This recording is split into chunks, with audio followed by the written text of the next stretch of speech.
In this compilation video, I showcase some of the most intriguing paranormal facts featured by the Paranormal Scholar in 2017.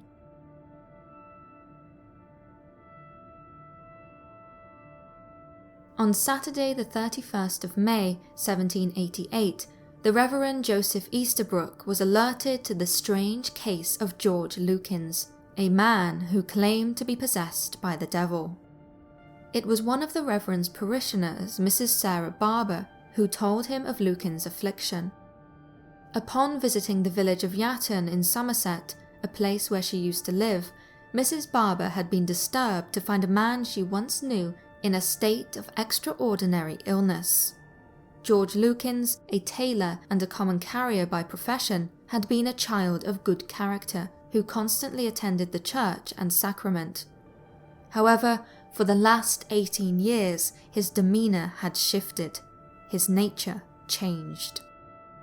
During her stay in the village, she told the Reverend, she witnessed the unfortunate man have fits multiple times a day, during which he sang and screamed in various sounds, some of which did not resemble a human voice. George had been placed under the care of Mr. Smith, an eminent surgeon. Many other medical gentlemen also lent their help to Mr. Smith and his patient. All was in vain. No cure could be found for the mysterious malady, with George himself declaring, in the middle of his fits, that no doctor could do him service. Many of the people of the village were convinced the man was bewitched. George himself declared that he was possessed of 7 devils. Upon hearing Mrs. Barber's recollections, Reverend Easterbrook requested George Lukens visit him. In the Reverend's notes, he described how George made the most horrible noises as his body convulsed. Experiencing as many as 9 fits a day, the man was weak and emaciated. He was also unable to hear religious expressions without writhing in pain. Another witness, who published a letter in the local newspaper at the time, described how George would declare in a roaring voice that he is the devil, before singing a hunting song in a hoarse and frightful voice.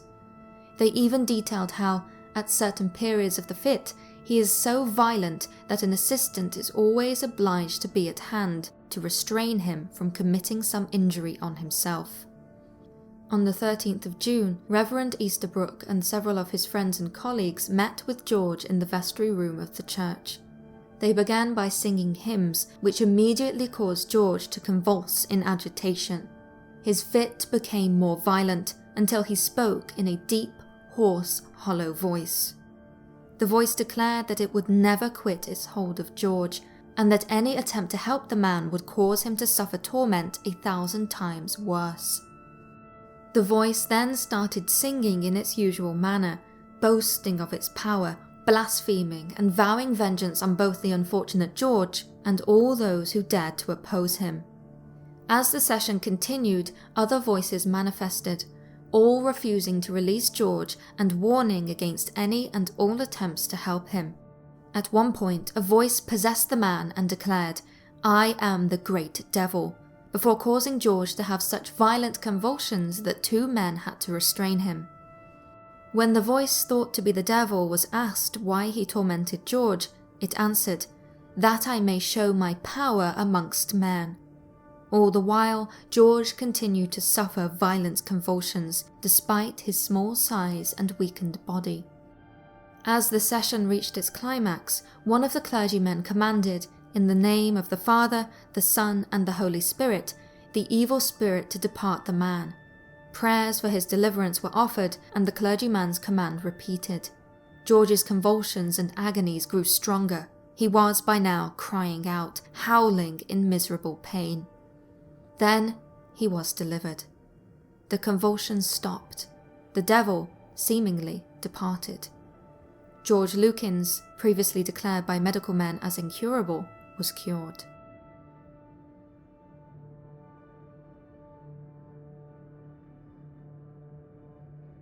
One of the strangest Bigfoot encounters has to be that of Albert Ostman. In 1924, Ostman, a Canadian lumberjack and prospector, decided to go camping near the Toba Inlet in British Columbia. In the middle of the night, he was woken suddenly as he, still inside his sleeping bag, was lifted from the ground and slung over the shoulder of a large, hair-covered creature. Carried cross-country for around 3 hours, Ostman was eventually placed down in a canyon. Looking up, he was shocked to see 4 naked, hair-covered humanoids. Ostman claimed that they were a family of Sasquatch. Well, there was 4 of them, and none of them look alike. There was what I call the old man, because I had no scale or any rules for measurement, but he was at least 8 feet tall, and must have at least 800 pounds. But what I call the old lady, she couldn't have been over, what, 600-700 pounds. She was probably 7 feet tall, and they were all covered with hair. The creatures kept Ostman prisoner for the next 6 days. Unable to leave, he coexisted with the Sasquatch, allowing them to feed him sweet roots. During this time, the old man Sasquatch became increasingly addicted to Ostman's snuff, which had been inside of his sleeping bag at the time of his abduction. It was on the 7th day that the old man swallowed the remaining contents of the lumberjack snuff box in one gulp. As the creature ran off to the nearby stream, screeching, Ostman sensed a chance to escape.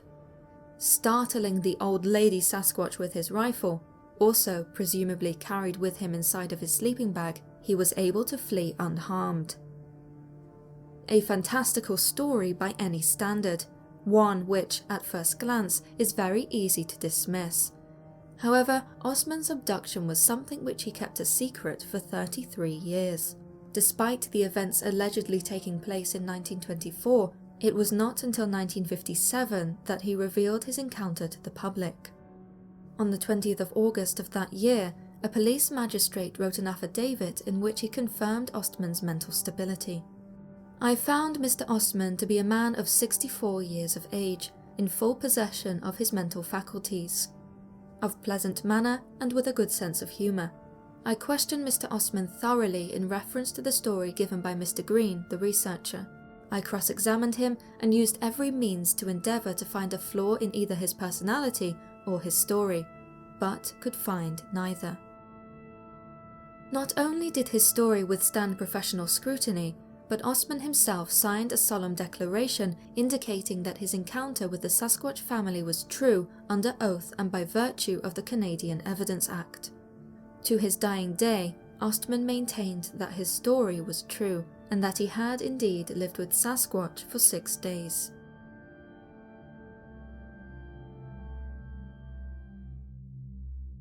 In early November 2001, the United Kingdom's Ministry of Defence devised a secret experiment which was hoped would increase defence and protection of Great Britain.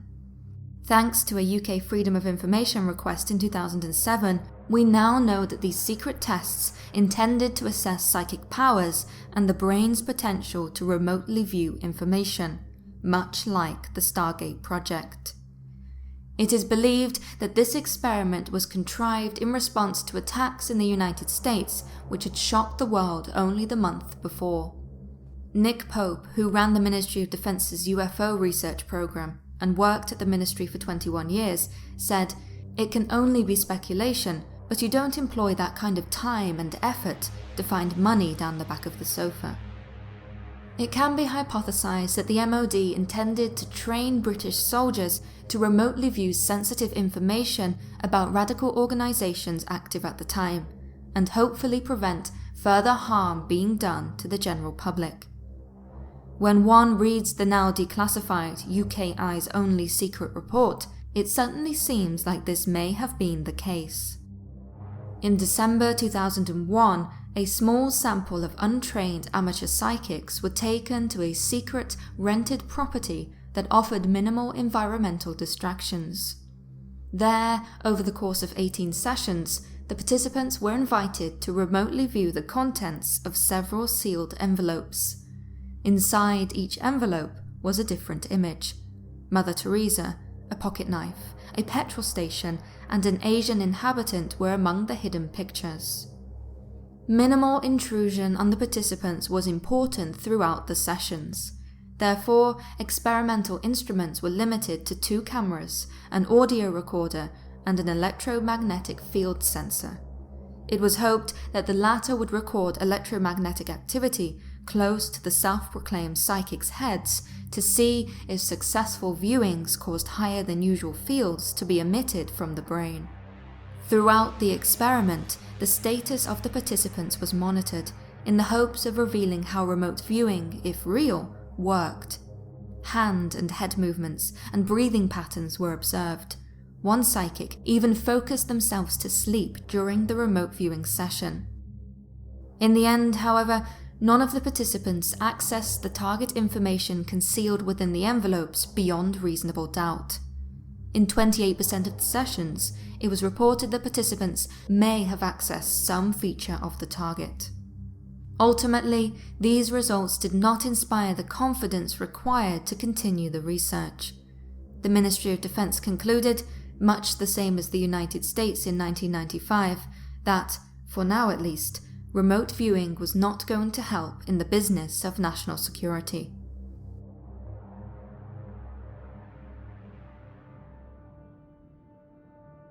On the 4th of September 1985, a seemingly typically sensational article was published by The Sun, a popular British tabloid newspaper. It reported on a fire which had gutted the inside of a house.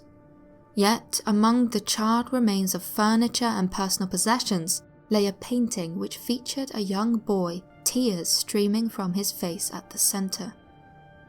The portrait had remained unscathed even as the inferno melted the plaster from the walls around it. The homeowners, May and Ron Hall, condemned the child's image. It was almost as though his tears proved his guilt in starting the fire. In their mind, it was a cursed painting. The painting was The Crying Boy, which had been sold as part of a popular series of artistic prints by British department stores. All of the image's subjects were young children, mainly boys, crying.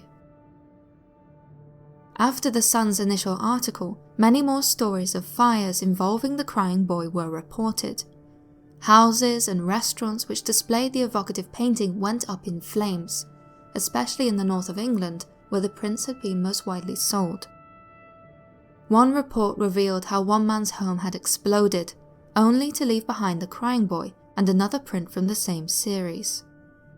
A restaurant owner reported how his establishment had suffered not one, but 2 infernos over the course of a year and a half. Like so many other cases, people blamed the fires on 2 prints from the Crying Boy series. The restaurant was severely damaged both times, but the paintings themselves were not even singed. In one tragic fire, a pensioner was caught up in the flames. When firefighters rushed to the scene, only one thing remained near to the charred corpse: the crying boy. Many firefighters would confirm these stories, with some even stating that the crying boy was not a new phenomena. Rather, it stretched back over a decade. As it was estimated that up to 250,000 of these prints were sold in the UK alone, panic began to spread as quickly as the fires themselves. In an attempt to calm the hysteria, the South Yorkshire Fire Service was forced to make a public statement. Chief Divisional Officer Mick Riley said that as such a large number of the prints had been sold, any connection with the fires is purely coincidental. Fires are not started by pictures or coincidence, but by careless acts and omissions.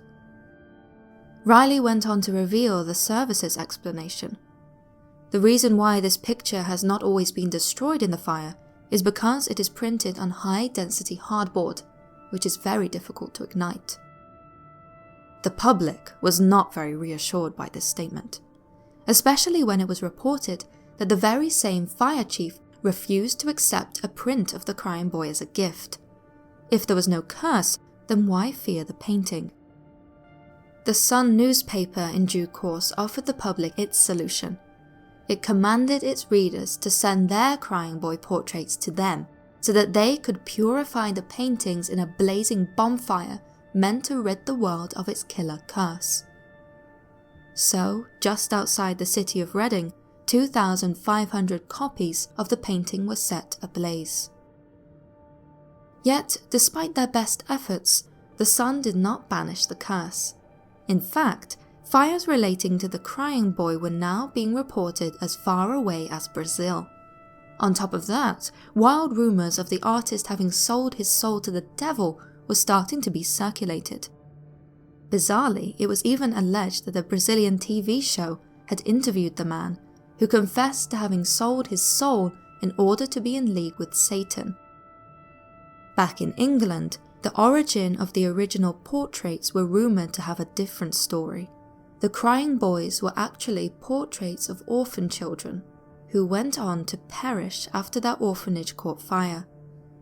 Their tortured souls, risen from the embers of the orphanage, attached themselves to their painted likenesses. Other stories tell of how the artist used to abuse his family and practice black magic, thus imbuing the portraits with his evil. Such were the breadth of the lurid tales being circulated across South America and Europe. In every language imaginable, there were reports of the crying boy's curse. However, a more rational explanation has been proposed. The infamous prints were simply made using fire-resistant materials. Certainly, the newspaper's crusade against the crying boy had revealed that whilst difficult to burn, it was not impossible. As for the artist, although elusive, he is most likely not the soul-selling occultist of legend, but rather Giovanni Bragolin of Padua. The portrait of the crying boy, it is thought, began life humbly enough, as a token piece of art for tourists whilst Bragolin was living in Venice. However, whilst the origins of the painting may not be as dark as some have suggested, the crying boy phenomena is extremely widespread. It is odd how so many fires seem to never be quite hot enough to even singe the prints. In addition, many have formed deep, often inexplicable attachments to these images, sometimes to the degree of obsession. Every country and language report these fires, and everywhere the faces of the tearful children seem to exude an unshakable, eerie quality that haunts the mind.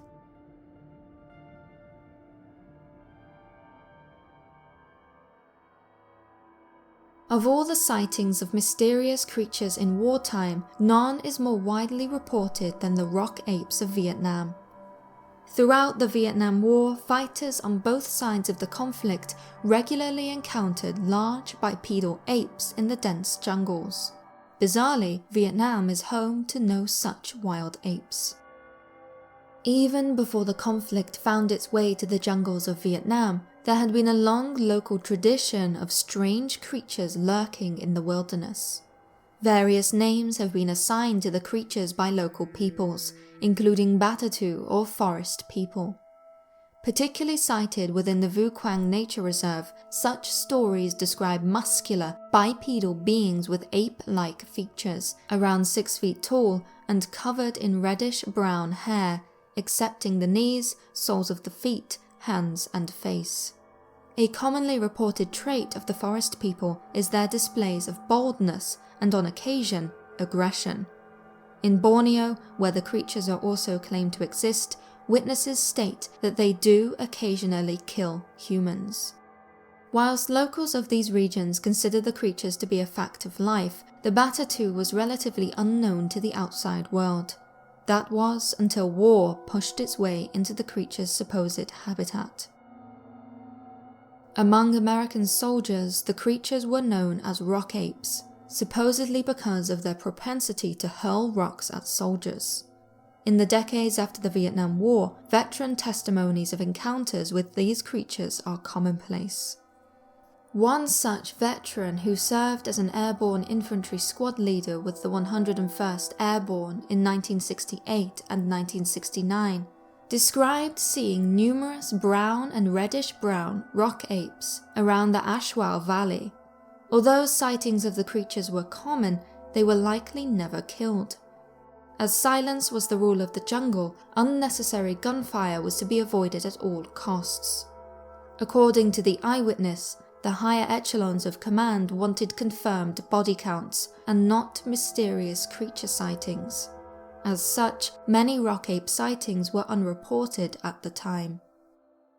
Another testimony comes from Michael Kelly, who served from 1969 to 1970. In the year 2000, he described how 8 rock apes surprised a squadron of his platoon, resulting in open fire being launched at the creatures. At first, believing the mysterious apes to be the enemy, being the correct height, they looked very much like soldiers in khaki. The firing had been non-stop as the creatures hurled themselves through the trees. In Kelly's own words, all except one was light brown to reddish brown in colour and about 3.5 to 4 feet tall. One dark, almost black male remained fighting to protect the other's retreat, and he was flying through the branches and rushing the men with his teeth bared. Despite the large amount of gunfire, when Kelly searched the site, he could not find a single drop of blood. With such a multitude of spectacular reports, one cannot help but wonder just what the rock apes were, and if they are still around today. Over the years, a wide variety of unconvincing theories have been proposed, from the widespread use of highly hallucinogenic drugs like LSD by soldiers, to mass confusion of the mysterious 6-foot-tall bipedal so-called rock apes with Vietnam's largest native primate species, the critically endangered 3-foot-long Tonkin snub-nosed monkey. It seems that, for now at least, the answer to this mystery will remain hidden deep within the dense jungles of Vietnam.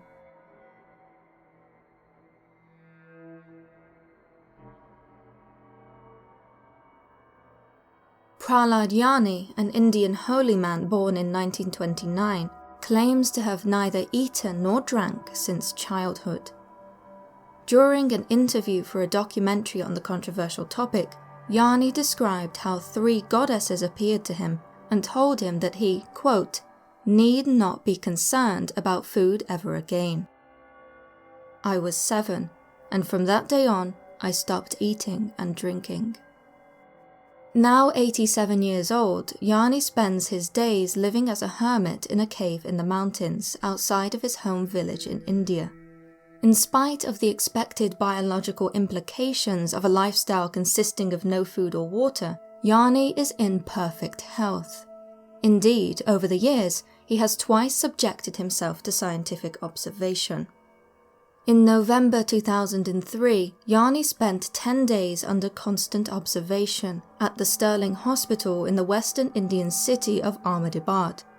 The unprecedented scientific experiment was initiated by Dr. Sudhir Shah and involved a team of doctors as well as the supervision of the Indian Ministry of Defence and the Regional Medical Association. During the 10 days, Jani was housed in a special room with a glass door. In order to ensure that he did not pass urine or stool during the experiment, the toilet was sealed off. Those involved in the observation, largely respectable doctors, state that strict protocol was observed throughout, with Jani receiving neither food nor water. The organisers even made sure to have 2 video cameras running simultaneously when changing tape cassettes, so that Jani could not eat or pass urine whilst the camera was not recording. Not only did Jani consent to continuous video observation, but also to as many non-invasive tests which the doctors wished to conduct. This included several organ function tests and a whole-body CT scan. He was even subjected to twice daily sonography to assess the activities of his bladder. Whilst urine did form, it was never passed. Instead, it was reabsorbed into the bladder wall. The radiologist in charge of these tests stated that these findings were difficult to explain as far as science is concerned. By the end of the 10-day observation, Jani was concluded to have been in perfect health, with all of his organs functioning normally. The lead doctor on the case, Dr. Shah, later described the results of his experiment as the greatest surprise we saw in our lifetimes. On the 22nd of April 2010, Jani underwent another observation, this time 15 days at the same hospital. Once again, the doctors were left astounded. Military scientists from India's Defence Research and Development Organisation, who were involved in the study, believed that Jani could hold the key to understanding how humans can be taught to survive for long periods without sustenance. According to a spokesman from the team, such a breakthrough in medical science could help to save human lives during natural disasters, high altitude, sea journeys, and other natural and human extremities. However, it seems that, for now at least, Jani's ability to survive without food or water will remain a medical mystery.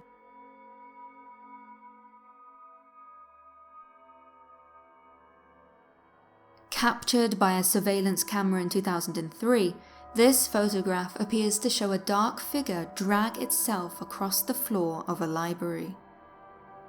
The library is Willard Library, an impressive 130-year-old red brick building located in Evansville, Indiana.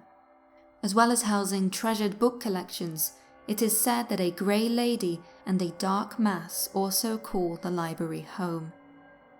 Many speculate that the grey lady is the daughter of the library's founder. The black mass, however, has a less obvious heritage. Far from being a one-off, this chilling photo is part of the library's collection of ghostly images, captured using the Ghost Cam system, which was specifically installed in the library for the purpose of spotting anomalous manifestations. Active day and night, the cameras attract a loyal following of spotters, who submit their captures to the library's dedicated website. Other images include light anomalies and misty apparitions. This, however, is by far the most eerie. Whilst this particular photo may be challenging to believe, the library's vast gallery of ghostly images is difficult to dismiss. And so, if real, the question remains: who or what is haunting Willard Library?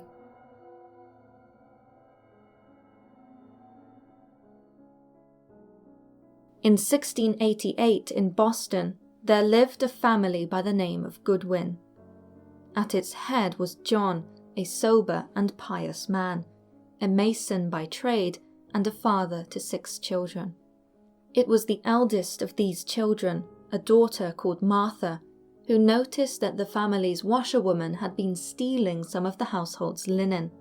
She accused the woman of theft. However, little did the child know that this was no ordinary laundress, for she was the daughter of an ignorant and scandalous old woman called Goody Glover, a woman who was said to be a witch.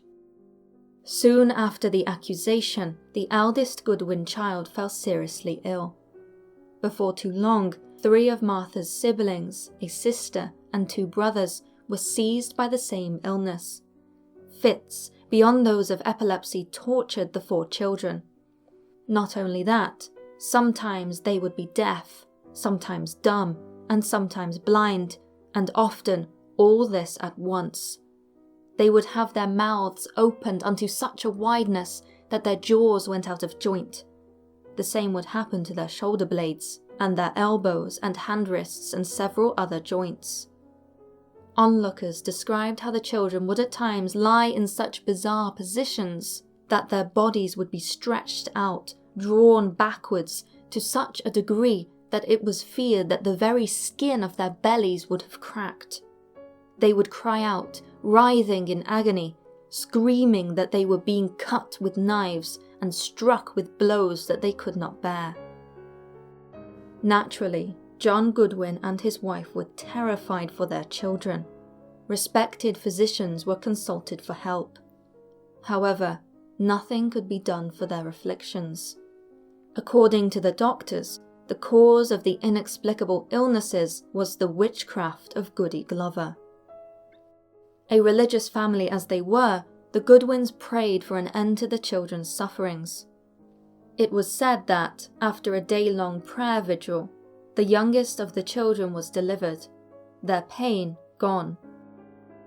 At this point, news of the calamities which had befallen the Goodwin family reached the ears of the local magistrates. The elderly mother of the washerwoman, Goody Glover, was arrested on suspicion of witchcraft. During the subsequent trial, an order was given to search the woman's house. Suspicious items were recovered and brought into the court. These included several small images, or puppets or babies made of rags and stuffed with goat's hair and other such ingredients. When one of these objects was presented to the woman, no sooner had she taken it in her hand than one of the Goodwin children fell into a fit before the whole assembly. By the end of the trial, the old woman confessed to being in league with the devil. Although the court appointed 5 or 6 physicians to assess her mental state, they concluded that she was sane and had not, through folly and madness, accidentally acquired herself the reputation of a witch. No, this woman was found to be the real thing, a satanic witch. As such, a sentence of death was passed upon her. In the days before her execution, another came forward to testify against the witch. The accuser, a woman by the name of Hughes, said that Glover 6 years earlier had caused the death of her neighbour. However, upon preparing her testimony, Hughes's own son was taken seriously ill, much like the Goodwin children. Even from the confines of a prison cell, it seemed as though the witch's deadly curse was spreading. Hugh's son, a fine and healthy boy, said that Glover had visited him in the night. He described how he had seen a black thing with a blue cap in the room, tormenting him. The dark entity, he said, had even tried to rip his bowels from his body. The next day, the mother of the boy went to Glover in the prison and asked her why she tortured her son. The witch replied that she did it because of the wrong done to herself and her daughter. She freely admitted that she had visited the boy the night before as a black thing with a blue cap, and with her hand had tried to pull out the boy's bowels but failed. During her time in prison, the old woman was visited by the Puritan minister Cotton Mather. He stated that she never once denied the guilt of her witchcraft. Rather, she appeared to revel in it, detailing her nighttime trysts with the devil, in which she prayed to a host of spirits. For this, on November the 16th, 1688, Goody Glover was hanged as a witch. Whether or not Goody Glover was truly a witch will never be known. Was she punished for inflicting harm upon defenseless children? Or was she targeted for a different reason? Indeed, in an account of her trial, it is stated that the woman refused to provide answers in anything but Irish, her native language, although it was said that she understood English very well. Not only that, but Glover was a Roman Catholic in a staunchly Puritan Protestant environment. The host of spirits which Glover said she prayed to could very well have been saints.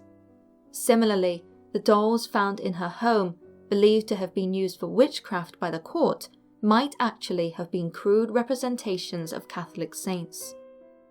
So, was this woman killed because she was a witch?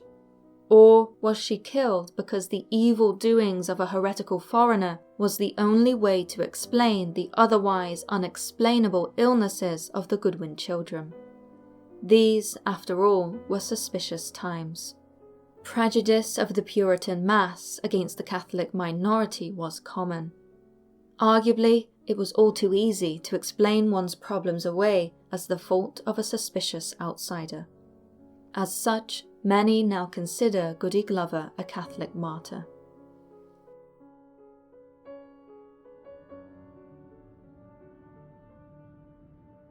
In the 10th century, the religious fate of England was safeguarded by Dunstan, a pious and charitable clergyman who held many important ecclesiastical positions throughout his life. By the time of his death in 988, Dunstan had served as the Archbishop of Canterbury and had reformed monastic life in England, as well as being a skilled artist, harpist, and metalsmith. Not only that, it was said that Dunstan had protected England from the devil himself. According to legend, Dunstan encountered the devil numerous times. The most famous of these encounters occurred whilst he was living as a hermit in a cell at Glastonbury. A talented metalsmith as he was, Dunstan occasionally accepted commissions. One such commission came from an old man who appeared at his window, asking if Dunstan would make a chalice for him. Agreeing, Dunstan began working on the piece. However, when he looked up from his work, he noticed that his visitor had changed. One moment he was an old man, the next a young boy, and then a woman. It was then that Dunstan realised his visitor was the devil. Concealing his distress, Dunstan continued to craft the chalice. He picked up his blacksmith's tongs and moved them to the fire. Once they were red hot, he pulled them from the flames, turned on his heel, and seized the devil by the nose with the tongs. Despite the struggling and screams of the devil, Dunstan calmly cast the beast from his cell. On another occasion, Dunstan was sat in his cell playing his harp. As the saint sang his melodious tune, a tramping vagrant approached. This was the devil, once again intent on deceiving the holy man. However, Dunstan was a man of cunning. He once again seized the devil, this time grabbing his diabolical hoof.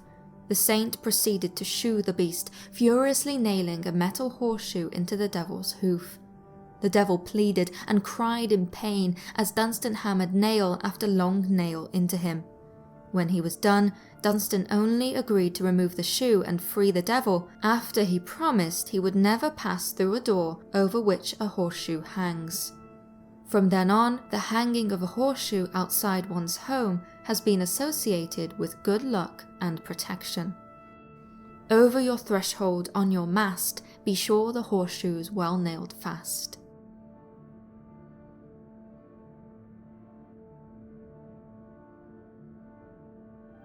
In 1792, the Northwest Indian War was being waged by the United States against a confederacy of Native Americans. A short distance from the heart of Pittsburgh, Pennsylvania, Native American raiders are said to have attacked and murdered a mother and her children. This barbarous occurrence was an act of war, meant to dissuade potential settlers from returning. And, if the following account is to be believed, dissuade is too light a word. For some believe that as the blood of the mother and her 3 children soaked into the earth, something evil was born.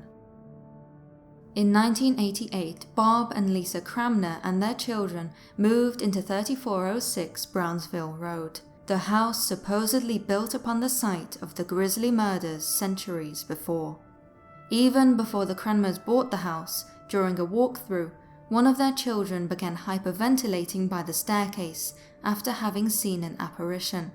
This was a moment of foreshadowing, hinting at the horrors that lay in wait for the unsuspecting family. According to a book written by the father, Bob Cramner, many years later, the first few years of living at the house were marked by small nuisances. Flickering lights, for example, were regularly experienced. Before long, it became commonly accepted by the family that the house was inhabited by a spirit. Little thought was initially given to this. It was merely a quirky side note to Bob Cranmer's political life as a reputable county commissioner. However, as time went by, it became more difficult to sideline what was happening in the house. Dark fogs descended. Mysterious footsteps raced across floorboards. Invisible hands rapped against walls. And arguably most chilling, crucifixes were bent. Everyone in the family started to experience psychological issues. Their minds and thoughts were oppressed by something dark. One day, Bob's son, Bobby Jr., attacked his father, unprovoked and entirely out of character. The incident was reported to the police, but the charges were dropped. Desperate for an end to their torment, the family called in several priests who repeatedly exorcised the property. It took a few years before the building was finally cleansed and the house freed of the alleged demonic entity which had shaken the family's life for years. The following is Cranmer's own words and describes how blood appeared in the house during the exorcisms. Some of the areas where the blood was dripping was so far up, over 9 feet, that a person would have had to have used a ladder to get there. Another interesting aspect was that it was only on the walls and not the ceilings, so that if it were thrown up there, it would have been impossible to miss hitting the ceilings. It looked as though the walls were bleeding.